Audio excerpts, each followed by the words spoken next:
Train से सफर करने वाले लोग जानते हैं कि इंडियन रेलवे भारत के ट्रांसपोर्टिंग सिस्टम के दिल की धड़कन है। एशिया का सबसे बड़ा नेटवर्क हर रोज लाखों करोड़ों लोगों को उनकी सटीक डेस्टिनेशन पर पहुंचाता है। आपने भी जरूर इसके सफर का मजा लिया होगा, लेकिन क्या आपको कभी भी ये ख्याल भी आया कि बड़े जोर शोर से पटरी पर दौड़ती ये ट्रेन बनती कैसे है? इसके सभी पार्ट्स को आखिर असेंबल कैसे किया जाता है? कोच, रेल व्हील और इंजन को अलग अलग तैयार करके आखिर साथ में लगा के कैसे तैयार कर दी जाती है? चलिए आज हम आपको भारतीय रेल के तैयार होने की पूरी प्रोसेस आपको बताते हैं और ये भी बताते हैं कि आखिर इसे तैयार कहाँ किया जाता है। हमारे देश के विकास में ट्रांसपोर्टिंग सिस्टम का एक बहुत बड़ा हाथ है। एक दौर था जब भारत रेल इंजन विदेशों से खरीदता था, लेकिन आज हमारा देश इंजन तो क्या पूरी ट्रेन के असेंबल करने में सक्षम है। जी हाँ, आपको रोज कम खर्च में सफर कराने वाली ये ट्रेन भारत में ही असेंबल की जाती है। इसे बनाने और जोड़ने का जिम्मा भारत की कुछ कंपनियों पर होता है।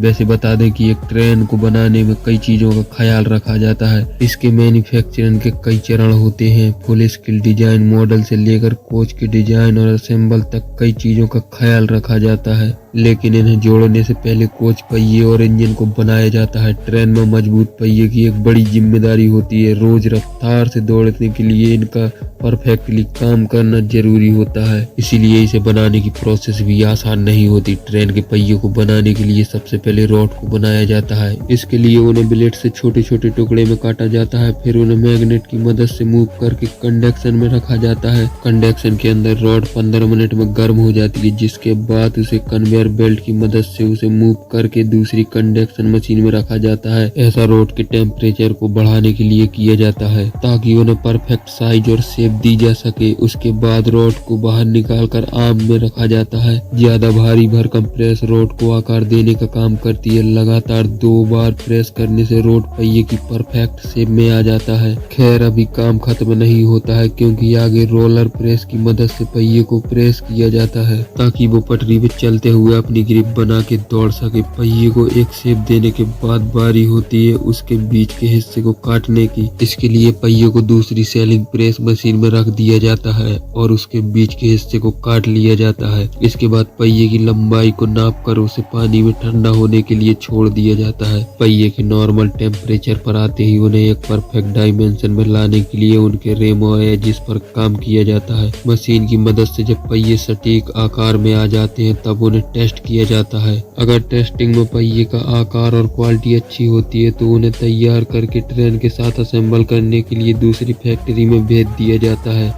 पहिए के बाद अब बात आती है इंजन की। तो ट्रेन में इंजन का अहम हिस्सा होता है। इसी की दम से ट्रेन रफ्तार से दौड़ पाती है। इन इंजन को प्राइम मूवर भी कहते हैं। वैसे बता दें कि ट्रेन में लगे इंजन बहुत बड़े और टेक्निकल होते हैं, जिसमें 16 सिलेंडर, 32 वॉल्व और 1 से 1.5 लाख सीसी तक का डिस्प्लेसमेंट होता है।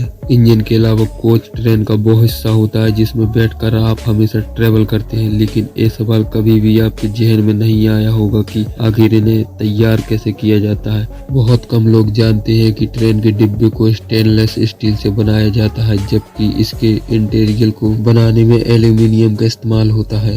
दरअसल कोच को बनाने के लिए बड़ी बड़ी सीट को जोड़ा जाता है। इस काम में मैन पावर भी खूब लगता है। सबसे पहले डब्बे के सभी हिस्सों को अलग अलग तैयार किया जाता है। जब सबकी एक बॉडी तैयार हो जाती है तो उन्हें साथ में असेंबल कर दिया जाता है। भारत में रेल कोचेस बनाने का काम 1955 से परम्बूर, चेन्नई की इंटरग्राल कोच फैक्ट्री में होता है। यहाँ पर रेल डिब्बों के मैन्युफैक्चरिंग के हर डब्बे पर काम होता है। इसके मॉडल से लेकर बॉडी असेंबल और टेस्टिंग का पूरा ख्याल रखा जाता है। जब कोच की बॉडी तैयार हो जाती है तो इसे पेंटिंग के लिए भेज दिया जाता है। साथ में उनके इंजन को भी तैयार किया जाता है। आपको बता दें कि इस दौरान ट्रेन के डिब्बों में विंडो और बॉडी भी फिट की जाती है।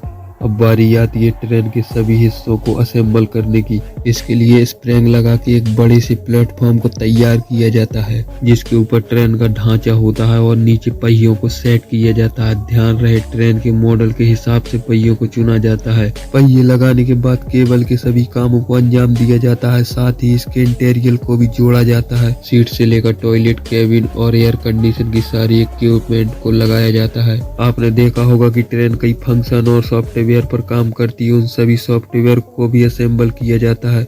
इस काम में मैन पावर का काफी इस्तेमाल होता है।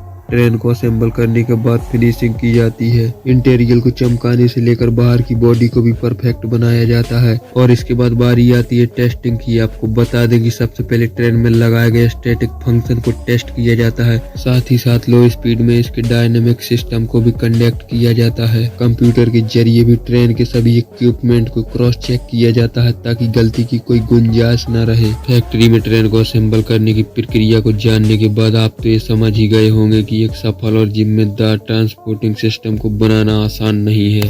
भारत में ये काम कुछ कंपनियों को सौंपा गया है। इसमें सबसे पहला नाम रेल व्हील फैक्ट्री का आता है, जो कि भारत के बेंगलोर में स्थित है। इस फैक्ट्री में रेल व्हील एक्सल बनाने से लेकर रोड विंग्स, कोच और लोकोमोटर्स बनाने का काम होता है। इसके अलावा जो कंपनी विशेष तौर पर ट्रेन की टेक्नोलॉजी बनाने का काम करती है वो है वेल, VHEL यानी भारत हेवी इलेक्ट्रिकल लिमिटेड। आपको बता दें कि इंजीनियरिंग की फील्ड में इस कंपनी का एक बहुत बड़ा नाम है। कंपनी एक सरकारी संस्था है जिसे 1964 में स्टेबलाइज किया गया था। भारत में इलेक्ट्रॉनिक पावर जनरेशन की फील्ड में भी वेल एक बहुत बड़ा नाम है। इंडियन रेलवे के विकास में इसका एक बड़ा योगदान है। इन्होंने रेलवे के लिए इलेक्ट्रॉनिक इंजन और लोकोमोटिव बनाने में भी काफी काम किया है। ट्रेन को बनाने और असेंबल करने का काम मॉडल कोच फैक्ट्री रायबरेली भी करती है। उत्तर प्रदेश के रायबरेली में मौजूद ये फैक्ट्री खास तौर पर रेलवे कोच के प्रोडक्शन का काम संभालती है, यानी कि जिन रेल डब्बों में हम बैठते हैं वो इस फैक्ट्री में तैयार होते हैं। अब तो आप समझ ही गए होंगे कि ट्रेन के सभी उपकरणों को बनाने और साथ में जोड़ने की प्रक्रिया काफी पेचीदा है। इसकी हर एक बारीकी पर काम किया जाता है जिससे आपको एक सेफ ट्रांसपोर्ट सिस्टम मिल पाता है। ट्रेन की मैन्युफैक्चरिंग की ये प्रक्रिया आपको कैसी लगी हमें कमेंट सेक्शन में जरूर बताएं। हम फिर हाजिर होंगे नए और इंटरेस्टिंग टॉपिक के साथ। तब तक आप इस वीडियो को लाइक, शेयर और कमेंट करना ना भूलें। और अगर आप अभी तक हमारे चैनल को सब्सक्राइब नहीं किया है तो जल्द कर लें ताकि हमारी सारी वीडियो आप तक सबसे पहले पहुंच सके। धन्यवाद।